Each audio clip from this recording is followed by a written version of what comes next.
오늘 우리에게 주시는 말씀은 창세기 18장 16에서 26절입니다. 한 절씩 교독하겠습니다. 그 사람들이 거기서 일어나서 소돔으로 향하고 아브라함은 그들을 전송하러 함께 나가니라.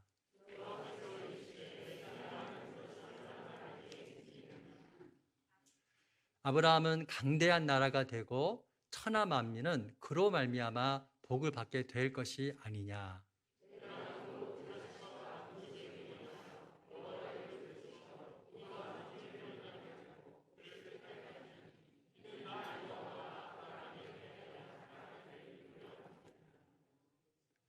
여호와께서 또 이르시되 소돔과 고모라에 대한 부르짖음이 크고 그 죄악이 심히 무거우니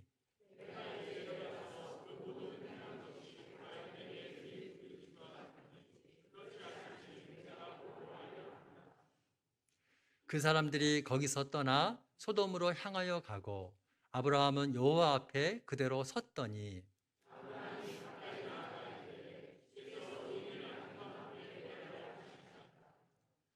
그 성 중에 의인 50명이 있을지라도 주께서 그곳을 멸하시고 그 50 의인을 위하여 용서하지 아니하시리이까.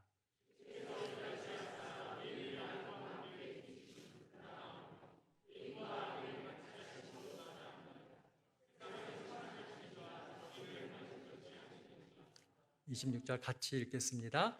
여호와께서 이르시되 내가 만일 소돔 성읍 가운데에서 의인 50명을 찾으면 그들을 위하여 온 지역을 용서하리라. 아멘. 담임 목사님 나오실 때 많은 은혜 받으시길 바랍니다. 영국의 성공의 사제이고 시인이었던 존 던이라고 하는 분이 이런 명언을 하나 남겼습니다. 우리 화면을 통해서 한번 같이 읽어볼까요? 시작. 사람은 누구도 그 자체로 온전한 섬이 아니다. 모든 사람은 대륙의 한 부분일 뿐이다. 이 말을 여러분은 어떻게 이해를 하셨습니까? 저는 이렇게 이해를 했습니다. 사람은 누구도 혼자 살 수 없고 사회라고 하는 집단 속에서 서로를 기대고 서로 공존하며 살아가는 존재다. 이런 말로 저는 이해를 했어요. 그래서 고대 그리스 철학자 아리스토텔레스도 인간은 사회적 동물이다라는 유명한 명언을 남겼죠. 이것은 하나님께서 우리 인간을 그렇게 창조하셨기 때문입니다. 성경은 말하지 않습니까? 하나님께서 당신의 형상을 따라 우리를 지으셨다고. 그래서 우리는 하나님을 닮은 존재예요. 그래서 사랑할 수 있고, 그래서 선을 추구하고, 그래서 거룩을 추구합니다. 그래서 우리 안에 영성이 있고, 그래서 우리가 인격이 있고, 우리에게 아름다운 성품이 주어지는 것입니다. 뿐만 아니라 우리는 하나님의 형상을 닮았을 뿐만 아니라 하나님의 존재 방식으로 살아가도록 되어 있습니다. 우리는 하나님이 한 분이라고 믿습니다. 근데 성경은 이렇게 말합니다. 우리가 우리의 모양으로 사람을 만들자. 우리는 복수 인칭 대명사죠. 하나가 아니라 복수. 왜 하나님이 한 분인데 복수를 씁니까? 성부, 성자, 성령 하나님으로 존재하고 계시기 때문이죠. 그러니까 그걸 우리는 삼위, 세 인격 이렇게 이야기합니다. 하나님은요, 독립된 분명히 세 인격체예요. 세 분이라고 말할 수 있죠. 그러면 자칫 잘못하면 삼신론에 빠집니다. 아주 복잡해요, 신학이라는 게. 그러나 한 분이라고 왜 합니까? 이 한 분이라고 하는 것은 하나님 안에 성부, 성자, 성령 안에는 어떤 차등도, 격차도, 갈등도, 충돌도 없습니다. 아버지가 아들이고 아들이 성령이고 성령의 생각이 아버지, 아들의 생각, 아버지 생각 다 똑같습니다. 통일성입니다. 그래서 하나님은 한 분이십니다. 근데 하나님께서 사회 속에 성부, 성자, 성령이라는 공동체 안에 존재하시는 겁니다. 근데 우리 인간도 그렇게 살도록 지어주셨어요. 그래서 사람은 독립적인 존재, 나 홀로 외로운 섬에서 무인도에 사는 삶이 아니라 대륙의 한 일부분으로 우리를 살아가도록 지어주신 것입니다. 그런데 우리가 세상에 살면서 세상의 한 부분으로 살아가면서 그러니까 이 세상이라고 하는 사회는 우리가 살아가는 한 환경이라고 말할 수 있겠죠. 환경이 좋아야 내가 그 좋은 환경의 혜택을 누리는 거 아니에요. 그래서 우리가 좋은 환경을 만들어 가야 될 책임을 갖고 있는 겁니다. 그것을 가르쳐서 우리 그리스도인의 사회적 책임이다, 이렇게 말하는 거예요. 여러분, 예수님께서 이렇게 말씀하셨죠. 너희는 세상의 소금이요 세상의 빛이다. 자, 이 말은 정확히 말하면 너희는 세상을 위한 소금이요 세상을 위한 빛이다. 빛이 왜 필요합니까? 어두우니까 필요하죠. 소금이 왜 필요합니까? 뭔가 밋밋하고 맛이 없고 썩고 부패하니까 소금이 필요하겠죠. 우리 그리스도인이 세상 속에서 이 역할을 하라는 겁니다. 빛의 역할, 소금의 역할. 세상이 어둡다는 것은 세상이 죄가 많다는 얘기고 인생을 어떻게 살아야 될지 인생의 방향성과 길을 모른다는 얘기죠. 이런 세상에서 우리 그리스도인들이 의의 삶을 살고 인생은 이렇게 사는 거야, 길잡이가 되는 삶을 살아야 된다는 거예요. 세상은 얼마나 정말 삶의 의미가 없고 밋밋합니까? 왜? 다 자기중심적이고 자기 욕망을 따라 사니까. 세상 속에 들어가면 살벌하고 삶의 의미를 모르고. 그런데 이렇게 살지 말고 맛을 내며 살라는 것은 남을 위해서 희생하며 살라는 얘기죠. 그렇죠? 예.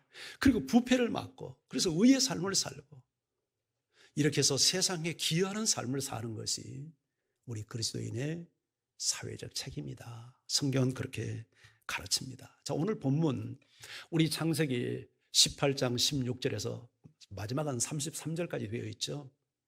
자, 이 부분은 크게 두 부분으로 구성되어 있는데요. 16절에서 21절 말씀은 하나님께서 아브라함에게 소돔성의 심판 계획을 알리는 내용입니다. 그리고 22절부터 마지막 33절까지는 소돔성의 심판 계획을 알게 된 아브라함, 믿음의 조상 아브라함이 소돔성을 위해서 중보기도 하는 내용입니다.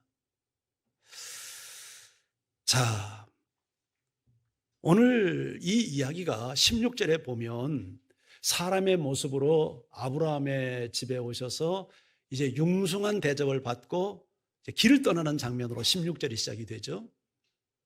자, 그때 이제 사람의 모습으로 오신 여호와 하나님과 두 천사가 길을 나서는데 소돔으로 길을 향하는데 아브라함이 따라 나오며 전송했다는 내용이 나와요. 이게 동양적 문화예요. 서양 사람들은 문간에서 빠이빠이 합니다. 근데 우리 동양 사람들은 어떻습니까? 요새는 많이 달라졌지만 원래 동구박까지 나와서 떠나가는 손님의 뒷모습이 보이지 않을 때까지 서서 전송을 하잖아요. 어느 쪽이 더 좋을 것 같아요? 서양, 동양? 역시 동양이지. 정감이 있잖아요. 예. 그리고 참 이 손님을 보낼 때 이게 합당한 예절이잖아요. 여러분이 사람을 대할 때 그렇게 대할 수 있기를 바랍니다. 쌀쌀맞게 대하지 말고 손님이 왔다 가도 뒷모습을 바라보면서 아브라함처럼. 자, 그때 여호와께서 아브라함에게 이렇게 말씀합니다. 자, 17절 말씀 같이 읽어봐요. 시작. 여호와께서 이르시되 내가 하려는 것을 아브라함에게 숨기겠느냐. 저게 뭐예요? 지금 내가 소돔성에 가면서 뭐 계획을 가지고 가는데 그 계획을 아브라함에게 내가 숨길 수 있겠느냐. 아브라함에게는 내가 말해야 되지 않겠느냐. 그런 내용이죠.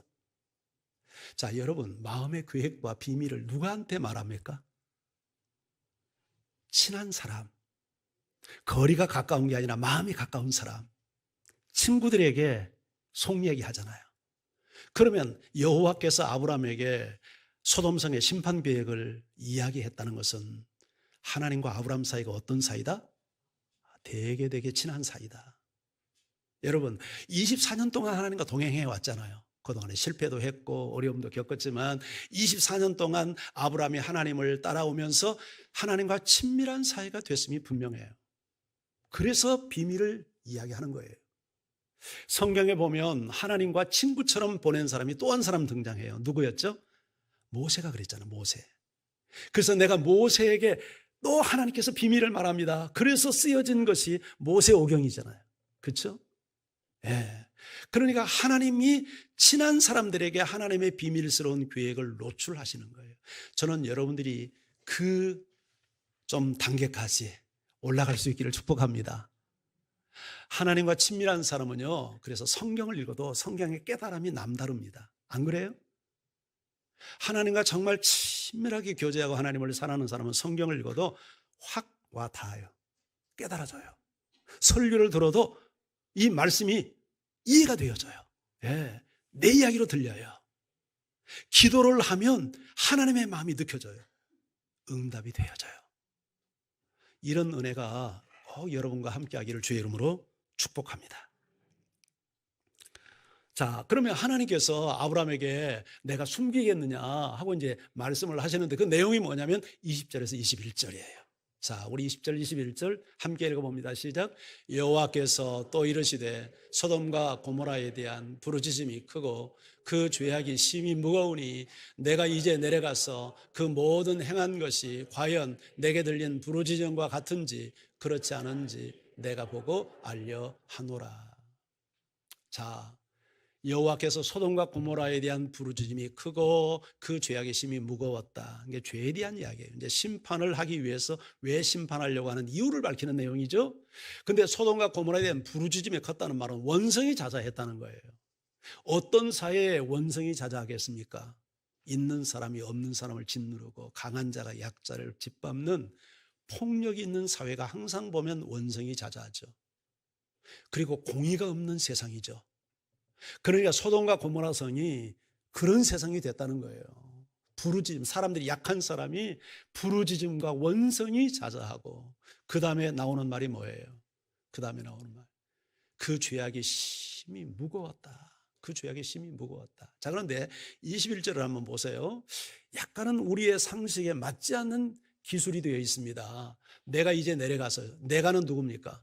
하나님이 내려가서 소돔으로 가서 이 모든 행한 것이, 소돔 사람들의 행한 것이 과연 내게 들린 부르짖음과 같은지 그렇지 않은지 내가 보고 알려 하노라. 이 말이 왜 이상하게 느껴지죠? 하나님은 전지하신 분이잖아요. 다 아시는 분이잖아요. 근데 굳이 뭐 현장에 가야만 하나님이 아십니까? 하나님은 저 하늘 보좌에서도 인간의 천길 만길 바닷속도 아시고 인간의 마음판도 다 알잖아요. 그런데 왜 굳이 하나님이 현장에 오셔서 보셔야만 돼요? 저건 하나님의 전지성, 속성과 어울리지 않는 표현이에요. 그렇다면 저 표현은 하나님의 어떤 능력의 제한성을 말하기 위함일까요? 절대 그렇지 않죠. 하나님은 그런 분이 아니니까요. 저건 인간적 표현입니다. 인간적. 뭐를 말하기 위함일까요?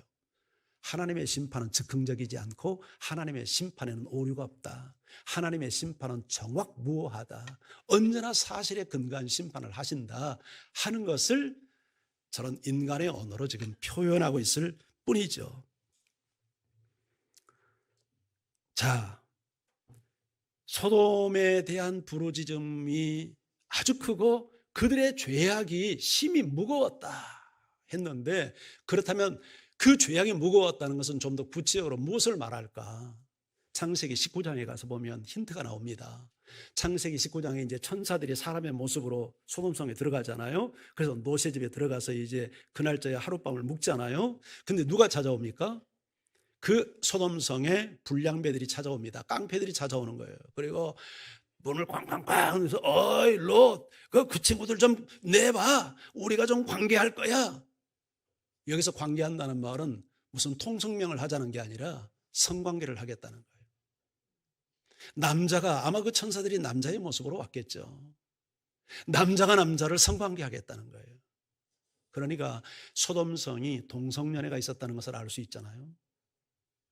여러분, 이성 간에도 불륜이 존재합니다만은 사람이 음란하고 타락할 때 가장 마지막 나타나는 현상이 동성연애입니다. 오늘날 전 세계 보십시오. 지금 동성연애가 합법화된, 나라의 법으로 합법화된 나라가 27개 나라나 됩니다. 우리나라도 지금 동성연애가, 이 동성 간의 결혼이 합법적으로 지금 승인하기 위해서 지금 국회에 계류 중에 있죠. 이거 우리 기독교에서 막기 위해서 지금 사생 결단하고 막으려고 하지 않습니까? 이 일을 위해서 기도해야 됩니다. 이거 말이 됩니까? 남자가 남자끼리 결혼하고 여자가 여자끼리 결혼하고, 이 성의 문제는 그 사람의 타고난 태생이니까 이해하고 허용해야 된다고 하는 것이 논리거든요. 그러나 하나님은 그렇게 만들지 않았어요. 실질적으로 동성연애를 경험한 연구한 학자들의 견해에 의하면 그건 본성이라고 하더라도 후천적인 성향들이 굉장히 강하다고 이야기합니다. 유다서는 소돔과 고모라의 죄악을 이렇게 기록해 놓고 있습니다. 우리 유다서 한번 읽어봐요. 유다서 시작. 소돔과 고모라와 그 이웃 도시들도 그들과 같은 행동으로 음란하며 다른 육체를 따라 가다가 영원한 불의 형벌을 받음으로 거울이 되었느니라. 소돔과 고모라 그 이웃 도시들의 죄악의 특징이 무슨 죄로 소개되고 있습니까? 음란하고 다른 육체를 따라가다가, 요 부분을 우리말 성경에서 이렇게 번역을 해놨습니다. 음란을 행하며 이상한 색욕을 따라가다가 영원한 불의 형벌을 받아 사람들의 본보기가 되었다. 이렇게 번역해놨어요. 그러니까 소돔과 고모라 성의 가장 대표적인 죄, 하나님이 심판하지 않을 수 없는 죄, 그게 뭐냐면 음란이에요. 성적 타락이에요. 그런데 그게 정말 어느 정도 불륜 정도가 아니라 짐승 같은 그런 성적 타락이 소돔성을 지배하고 있었던 거예요. 소돔은 영어로도 소돔입니다. 근데 거기다가 소돔, S-O-D-O-M, 소돔에다가 Y자를 딱 하나 붙이면 소도미가 돼요. 근데 소돔이라는 말이 무슨 말이냐면 남색, 학문 성교, 사전을 찾아보면 그렇게 이 단어가 해석되고 있어요. 그러니까 남자가 남자끼리 성관계하는 이것이 어디에서부터 지금 온 겁니까? 소돔에서부터 왔다는 것, 어원적으로도 우리가 이해할 수 있죠. 그만큼 소돔성이 성적 타락이 심한 도시였어요. 자, 그런데 하나님께서 이러한 소돔의 죄 때문에 소돔성을 심판하고 고모라를 심판하려고 하는 계획을 알았을 때 아브라함이 어떤 반응을 보였느냐가 오늘 우리가 한번 살피고자 하는 내용이에요. 아브라함은 어떻게 소돔성의 멸망을 바라보고 있는가? 그 성읍을 위해서 무슨 사회적 책임을 감당했는가? 우리는 어떻게 이 타락한 세상에서 성도로서 사회적 책임을 감당해야 될 건가? 이 부분을 좀 같이 생각했으면 좋겠어요. 그 첫째는 소돔성을 위해서 중보기도 하는 거예요. 세상을 위해서 우리가 중보기도 하는 거예요. 자, 23절, 25절 우리의 성경을 같이 한번 읽을까요? 시작. 아브라함이 가까이 나아가 이르되 주께서 의인을 악인과 함께 멸하려 하시나이까? 그 성중에 의인 50명이 있을지라도 주께서 그곳을 멸하시고 그 50의인을 위하여 용서하지 아니하시나이까? 주께서 이같이 하사 의인을 악인과 함께 죽이심은 부당하오며 의인과 악인을 같이 하심도 부당하니이다. 세상을 심판하시는 이가 정의를 행할 것이 아니니까. 자, 23절 보세요. 아브라함이 하나님께 가까이 나가죠. 기도는 독백이 아닙니다. 하나님 임재 앞에서 하나님께 말씀하는 것, 우리가 우리 마음을 고백하는 것이 기도죠. 이렇게 따지잖아요. 주께서 의인을 악인과 함께 멸하시려 합니까? 이 성중에 의인 50명이 있어도 정말 멸하시겠습니까? 의인 50 때문에 용서하지 않겠습니까? 25절 보십시오. 주께서 이같이 하사 의인을 악인과 함께 죽이시면 그 부당한 것 아닙니까? 의인과 악인을 같이 죽이시다니요. 그건 부당합니다. 세상을 심판하는 이가 정의롭게 해야 될 것 아닙니까? 하나님을 책망하듯이, 항의하듯이. 자, 우리는 이 아브라함의 기도 속에서 뭐를 느낍니까? 그냥 중보기도 하는데, 소돔성을 위해 하는데 형식적인 기도가 아니죠. 정말 내 새끼를 살리고 내 가족을 살리는 심정으로 여러분 애절하고 간절하게 하나님 앞에 항의하듯 그렇게 간청드리는 모습을 볼 수 있지 않습니까? 저 기도가 한 번에 끝났습니까? 아닙니다. 우리가 다 오늘 성경을 읽지 않았지만 6번을 계속합니다. 50인, 45인, 40인, 30인, 20인, 10명 6번을 반복하면서 소돔성을 구원해 보려고 기도하는 아브라함의 모습을 봅니다. 한마디로 아브라함의 중보기도는 애절함이요 간절함이었어요. 이게 중보기도하는 사람의 마음의 태도가 돼야 된다고 봅니다. 그냥 축축축 읽어내가는 기도가 아니라 정말 간절함을 쏟고 애절함을 쏟아서 정말 나의 기도를 듣지 아니하면 큰일 날 것처럼 그렇게 하나님 앞에 기도해야 된단 말이죠. 이것이 그리고 우리가 세상을 향해서 기도해야 될 우리 성도의 태도요 사회적 책임이다, 그렇게 믿습니다. 성경은 도처에서 세상을 위해서 기도할 것을 가르칩니다. 대표적인 성경 구절 하나가 디모데전서 2장 1절 2절이에요. 자, 여러분 설교를요 마음으로 들으십시오. 마음으로. 그러면 절대 졸리지 않습니다. 근데 마음을 딴 곳에 두면 졸려요. 그래서 눈 크게 뜨시고 마음으로 들으세요. 설교를 내용을 따라오셔야 돼요. 지금 하나님이 나에게 뭐를 말씀하나 이걸 긴장감을 가지고 들으십시오. 그게 설교를 바르게 듣는 태도입니다. 자, 같이 한번 읽어봐요. 시작. 그러므로 내가 첫째로 권하노니 모든 사람을 위하여 간구와 기도와 도고와 감사를 하되 임금들과 높은 주위에 있는 모든 사람을 위하여 하라. 이는 우리가 모든 경건과 단정함으로 고요하고 평안한 생활을 하려 함이라. 자, 여기 첫째로 하는 것은 1번, 2번 그게 아닙니다. 서수가 아니에요. 여기서 첫째로는 우선순위입니다. 가장 너희가 중요하게 기도할 기도의 제목이 뭔지 아니? 모든 사람을 위해서 중보기도 하는 거야. 근데 그 중에서도 특별히 누구를 이야기합니까? 임금들과 높은 주위에 있는 모든 사람을 위해서 기도하라는 거예요. 임금들이 예뻐서 높은 주위에 있는 사람들이 대단해서가 아니죠. 이유를 설명해 놓고 있죠. 왜 기도하라고요? 기도하는 우리가 모든 경건과 단정함으로 고요하고 평안한 생활을 하려 함이라. 조금 쉬운 말로 좀 설명하면 우리가 안정과 평화 속에서 경건한 믿음 생활을 잘하기 위해서 임금과 높은 주위에 있는 분들을 위해서 기도해라. 여러분은 대통령을 위해서 기도하시죠. 기도하셔야 됩니다. 대통령 정치 못한다고 욕이나 하고 그러면 안 돼요. 하나님이 세운 권위자입니다. 정치를 잘 하든 못하든 대통령은 하늘이 내신 분이에요. 정치를 잘 못한다고 생각하면 우리 주권 행사를 통해서 여러분 세우지 않으면 돼요. 그게 우리가 할 수 있는 일이에요.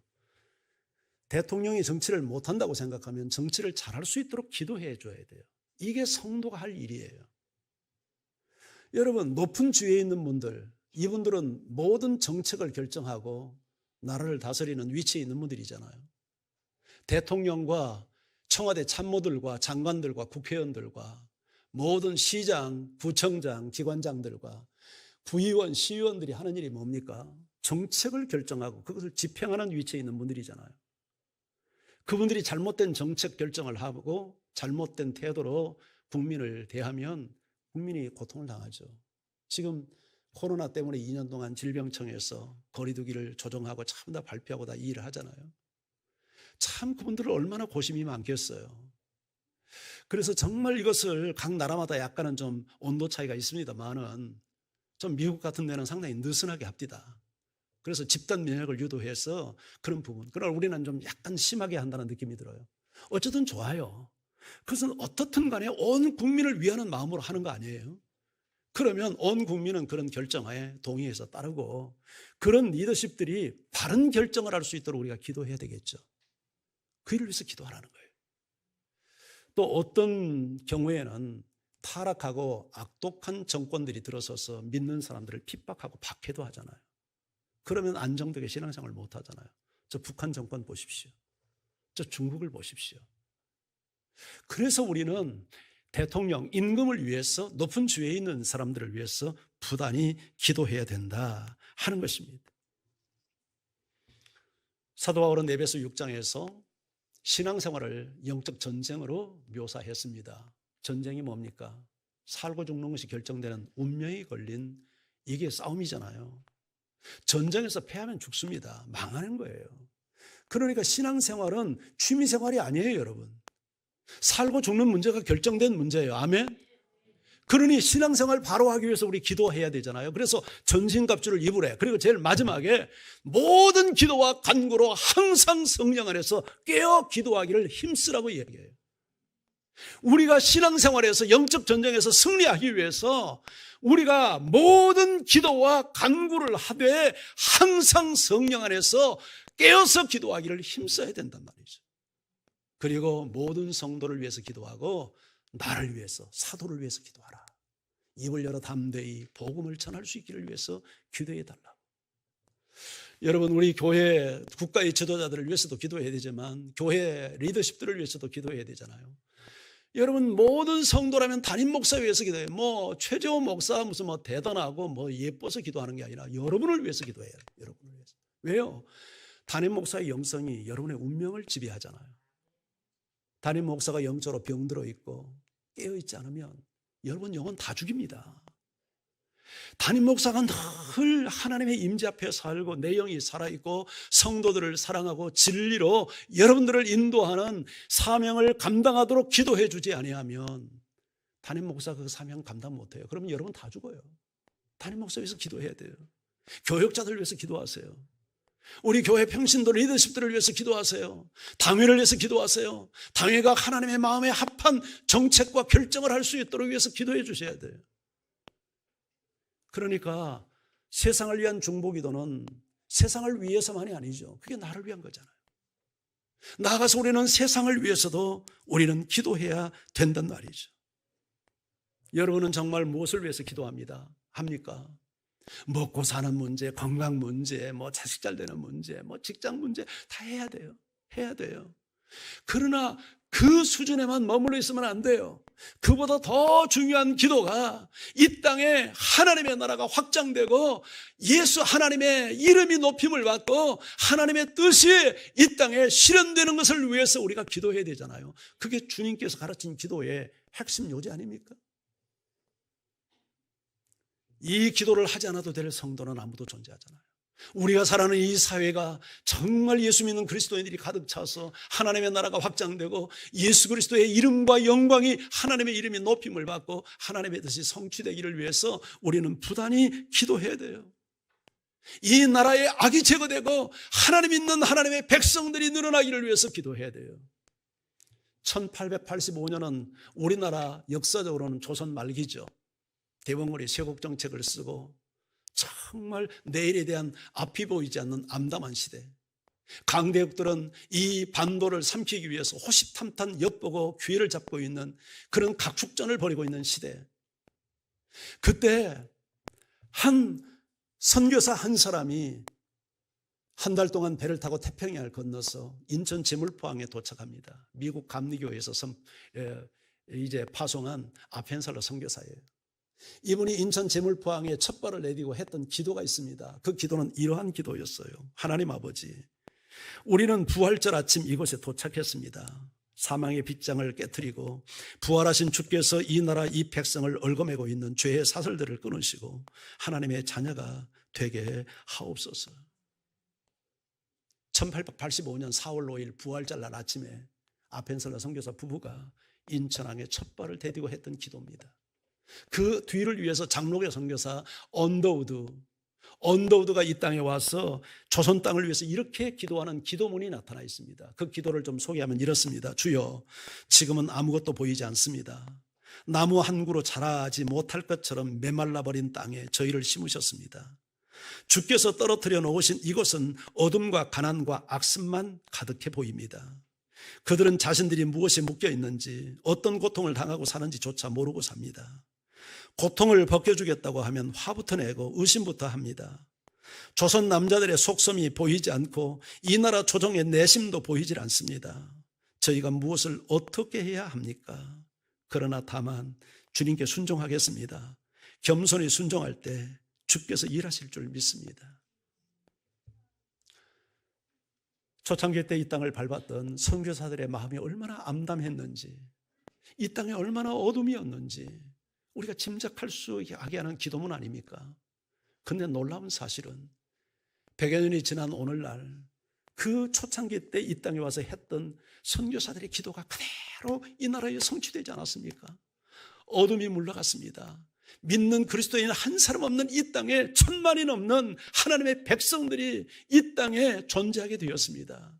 여러분, 나무 한 그루 심을 수 없을 것 같은 팍팍한 메마른 영적 토양 위에 오늘날 이처럼 많은 하나님의 백성들이 나타나고 전국 방방곡곡에 교회가 세워지고 하나님께 영광을 올리는 역사가 나타나고 있어요. 그래서 우리는 세상을 위해서 기도해야 돼요. 여러분, 이것이 우리 그리스도인들이 가져야 될 사회적 책임이에요. 이 땅이 복음화되기를 위해서, 저 북한 땅이 복음화되기를 위해서, 저 열방이 하나님의 나라가 임하기를 위해서 우리는 부단히 기도를 포기하지 않고 기도해야 합니다. 지난번 추수감사절 때 여러분들이 헌금하면서 다 감사 기도 제목 적었잖아요. 한 집사님의 기도문을 읽으면서 참 마음에 감동이 되었어요. 어린 딸이 태어나서 얼마 되지 않아서 사시 진단을 받았답니다. 의사가 하는 말이 수술 이외에는 방법이 없다. 근데 온 가족이 결정했어요. 수술 받기 전에 우리 기도하자. 1년을 기도했고 추수감사주일이 돌아오기 직전에 가서 검사를 했는데 의사가 말하더래요. 오, 이렇게 되면 수술 안 해도 되겠네. 이렇게 가면 정상이겠네. 그래서 그 가족이 1년을 더 아이의 건강 문제를 위해서 기도하기로 결정했다고, 하나님께 감사한다고 그런 내용이 기록되어 있었어요. 여러분, 기도의 힘을 믿습니까? 내 개인의 문제만이 아니라 나라와 민족, 이 국가의 운명, 우리 한반도의 문제, 열방의 문제, 세상에 정말 이 땅의 소망은 여러분 하나님의 나라가 임해야 돼요. 그 일을 위해서 우리 기도해야 돼요. 자, 오늘 26절을 한번 볼까요? 하나님께서 아브라함의 기도에 어떻게 응답하셨는지 함께요. 시작. 여호와께서 이르시되 내가 만일 소돔 성읍 가운데서 의인 50명을 찾으면 그들을 위하여 온 지역을 용서하리라. 참 우리 하나님 좋으신 하나님이죠. 심판을 계획해 놓고 가시는데 아브라함이 중보기도 하니까 내가 50명 때문에 용서한다. 45명이 있어도 내가 용서할게. 40명? 좋아, 내가 용서할게. 30명, 20명, 10명이 있어도 내가 용서할게. 이분이 우리 하나님이에요. 그래서 우리 기도해야 돼. 가족 구원을 위해서 기도하세요. 자녀들이, 탈선한 자녀들이 돌아오기를 위해서 포기하지 말고 기도하세요. 할렐루야.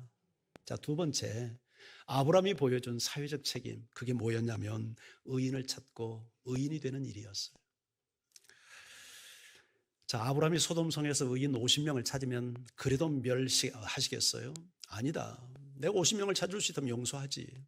그래서 6번을 반복해 가면서 10명까지 내려갔잖아요. 근데 안타까운 것은 소돔성에 의인 10명이 없어서 소돔성이 하나님의 심판을 면하지 못합니다.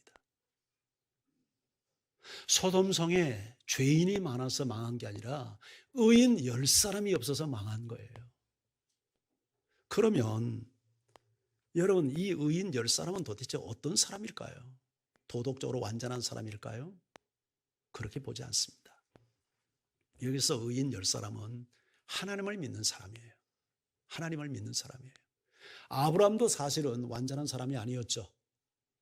아브라함도 완전한 사람이 아니에요. 그런데 아브라함이 하나님을 믿는 순간 의롭다고 인정을 하잖아요. 그러니까 소돔성에서 찾는 의인은 도덕적으로 완전한 그런 의인이 아니에요. 하나님을 믿는 의인이에요. 근데 여기 꼭 우리가 기억해야 될 게 있어요. 우리가 예수를 믿음으로 의롭다함을 받은 것은 의롭다함을 받는 출발이지 그게 완성이 아니에요. 종착점이 아니에요. 하나님의 은혜로 죄인된 내가 의롭다함을 받은 사람은 그 시간부터 의의 모델이 되신 예수 그리스도, 하나님의 그 의로우신 하나님의 성품을 부단히 닮아가야 돼요. 그래서 도덕적인 의까지 우리가 성취해 가야 돼요. 우리가 믿음으로 의롭다함을 받아도 구원받아요. 그러나 그것은 구원의 출발점이에요. 아직 미숙한 어린아이예요. 완성이 아니에요. 성숙한 그리스도인이 아니에요. 우리가 그 하나님이 요구하는 그 의로움의 단계는 정말 예수 그리스도처럼 흠도 점도 없는 그 단계까지 성장해 가야 되는 거예요. 한 나라가 부국 강병을 이루고 선진국이 되고 정말 아름다운 세상이 되기 위해서는 여러분 많은 것들이 필요해요. 정치력도 필요하고 경제력도 필요하고 교육의 힘도 필요하고 국방력도 필요해요. 기술력도 필요해요. 우리가 살아가는 21세기는 지식과 정보와 기술의 시대입니다. 어떤 나라가 기술과 지식과 정보를 갖느냐가 결국 세상을 지배하는 세상이 될 거예요. 그래서 교육의 힘을 무시할 수 없죠. 우리나라가 이처럼 작은 땅덩어리 자원도 없는 나라에서 세계적인 경제 대국으로 성장할 수 있는 것도 교육의 힘이라고 믿어요. 많은 분들이 자식 교육만큼은 아끼지 않고 투자했잖아요. 그 열정이 오늘날 대한민국을 만들었다 해도 과언이 아닐 거예요. 제가 지난주 경제신문을 읽다가 정말 고맙고 감사한 기사 하나를 읽었습니다. 어느 한 지방에 있는 작은 중소기업이 요새 우리 물 마시고 버리는 페트병 있잖아요. 페트병을 가지고 실을 뽑는 기술을 개발을 했어요. 솜도 만들고요. 근데 이 실 재질이 세계 탑이에요. 품질이. 그래서 세계에 가장 수출을 많이 하는데 전 세계의 이 페트병으로 만든 실의 점유율이 40%더라고요. 40%. 우리나라에서 그 중소기업에서 만든 실이. 근데 이게 어느 재료로 쓰이냐면 아웃도어를 만드는 이게 소재입니다. 아웃도어를 만드는 소재.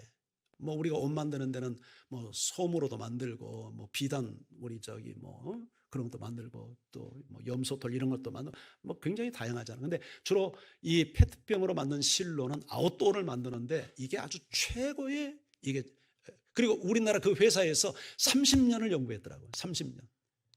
지금도 유럽에 가면 노마의 그 당시 건축물들이 지금도 그대로 보존되어 있어요. 노마가 무너지리라고는 상상도 못했어요. 바벨론에 무너지리라고 꿈도 못 꿨어요. 근데 그 강성한 나라들이 헬라 제국이 무너지고 노마 제국이 무너지고 왜 그랬어요? 기술이 없어서요? 아니요. 사람들이 죄에 빠지고 타락하고 병들고 그래서 나라가 무너지는 겁니다. 자, 그렇다면 오늘날 정말 우리가 살아가는 이 사회에 대한 우리의 책임을 지기 위해서 우리는 어떻게 반응해야 합니까? 이 땅에 많은 의인들이 나타날 수 있도록 우리는 의인을 찾아내야 되겠죠. 그게 뭐예요? 예수 믿게 만드는 거예요. 전도하는 거예요. 복음을 전하는 거예요. 여러분들이 신앙생활을 하면서 전도의 목표를 정하세요. 예. 몇 년 동안 그저 나 혼자만 신앙을 지키고 그렇게 자기중심적인 신앙생활을 언제까지 하렵니까? 정말 이 사회에 대한 이 민족이 하나님이 주신 이 기술력과 지식의 힘을 가지고 정말 부국 강병을 이루는 이런 나라를 만들려면 이 땅에 하나님이 찾는 의인들이 많아야 돼요.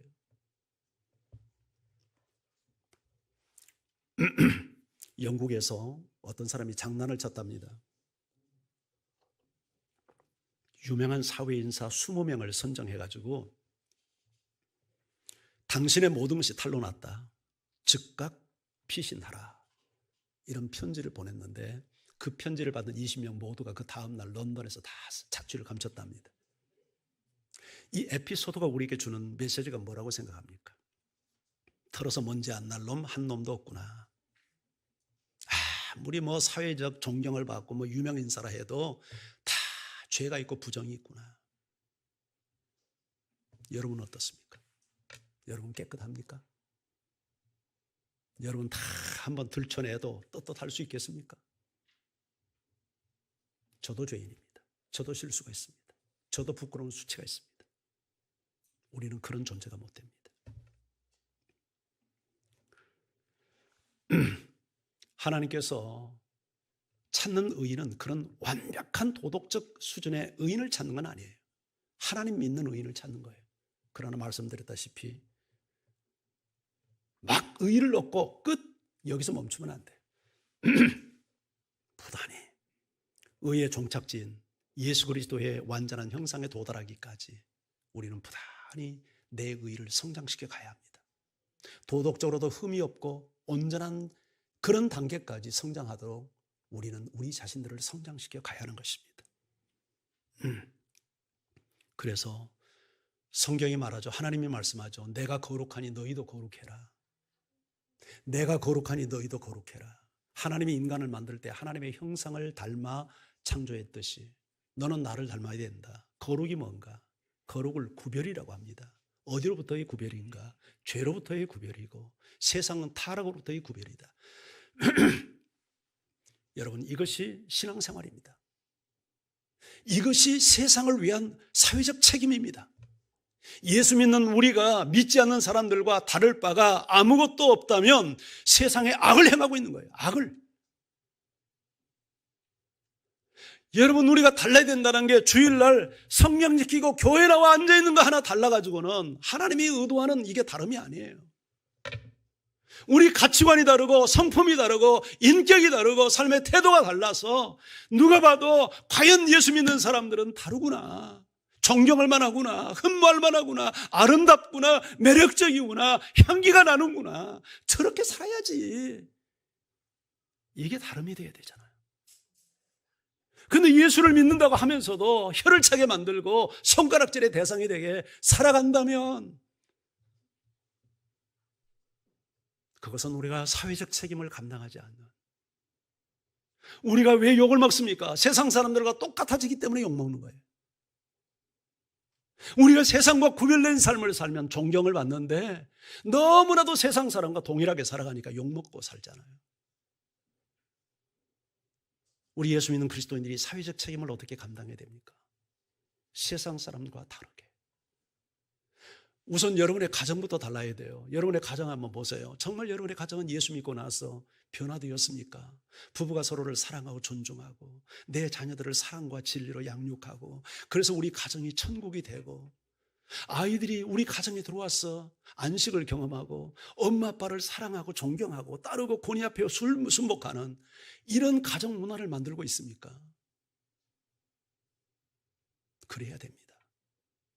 그것이 사회적 책임입니다. 예수 믿는 사람의 집안이 들어가서 보면 지옥의 출장소 같고 도장 싸우고 표정들이 어둡고 갈등 속에 살고 이렇게 우리가 신앙생활을 한다면 우리는 하나님 앞에 범죄하고 있는 겁니다. 신앙생활 제대로 안 하고 있는 겁니다. 예수 믿는 사람이 직장에 들어가면 다른 사람의 본이 되고 성실하고 눈가림하지 않고 죽게 하듯 하고 그 회사에 유익을 주고 모든 사람에게 에너지원이 되고 이렇게 살아야 그 사람이 정말 사회적 책임을 감당하는 사람 아니에요. 여러분이 교회 생활할 때도 손님처럼 그렇게 수동적이고 소극적으로 신앙생활 할 게 아니라 한 사람이라도 섬기려고 들고 내게 주신 은사를 가지고 어떻게 이 교회에 도움을 줄 수 있을까? 그것이 우리가 사회적 책임을 감당하는 성도의 모습이 아닙니까? 편하게 살면 얼마나 편하게 살겠습니까? 솔직히 그게 여러분의 마음의 평안이고 그게 자유입니까? 솔직히 어떠세요? 아무것도 하지 않고 그저 멋쟁이처럼 예배만 드리고 쑥쑥쑥 다니고 그렇게 그런 사람들이 너무 많죠. 그게 거의 교회 한 80%, 70, 80% 그렇게 사니까 그걸 부러워하면 안 되죠. 우리가 이 세상을 떠나는 날, 내 인생의 기회가 더 사라지는 날, 내가 하나님의 심판 대표에 서는 날, 저 이제 모든 사역을 하고 싶어도 못할 이제 3년밖에 시간이 안 남았더라고요. 마음이 초조해요. 내가 정말 이 땅에 있는 동안 내가 이 사역을 정상적으로 앞으로 내가 은퇴 연도까지 다 제대로 한다면 절대 내가 은퇴했을 때 후회하고 그때 좀 잘할 걸, 그때 좀 이렇게 할 걸 이런 후회 없이 내가 사역했으면 좋겠다. 그게 요새 나의 기도 제목입니다. 그래서 정말 주님 앞에 성실하고 내 본분 앞에 내가 최선을 다하고 우리 성도들을 사랑하는 일에 좀 더 흠이 없었으면 좋겠다. 이것이 제 마음이에요. 그래서 제 몸은 힘들고 이제 저도 많이 먹으니까요 참 피곤을 느끼고 많이 육체적으로도 어려움이 있습니다. 하지만 그것 때문에 내 할 일을 등한시하거나 내가 뭐 잠이나 자거나 그러지 않습니다. 내가 이러다가 죽는 한이 있어도 내가 우리 성도들을 섬기는 일이라면 최선을 다해야 되겠다. 왜? 하고 싶어도 못할 때가 금방 오니까. 내가 주님 앞에 서는 날 너 뭐 하다 왔냐? 이 질문 앞에 내가 고개 숙이면서 부끄럽습니다. 머리 긁지 않기 위해서.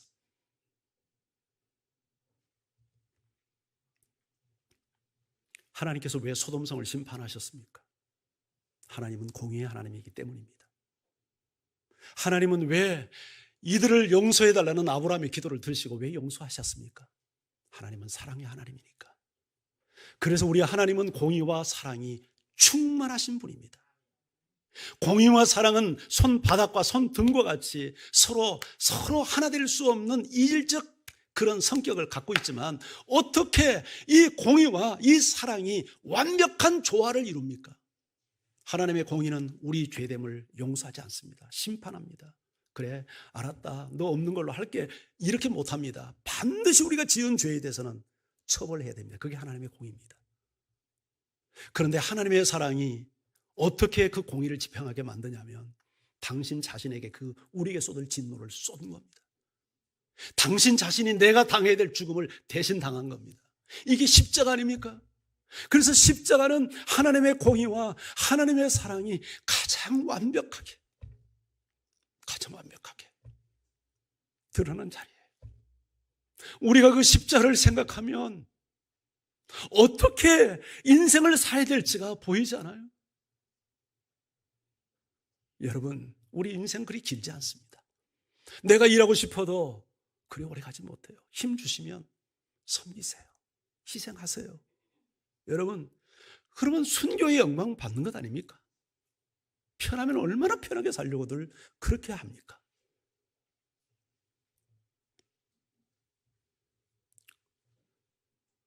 이런 아름다운 공의와 사랑의 출발은 다 한 사람으로부터 시작이 되어야 됩니다. 우리 에레미야서 5장 1절 한번 같이 읽을까요?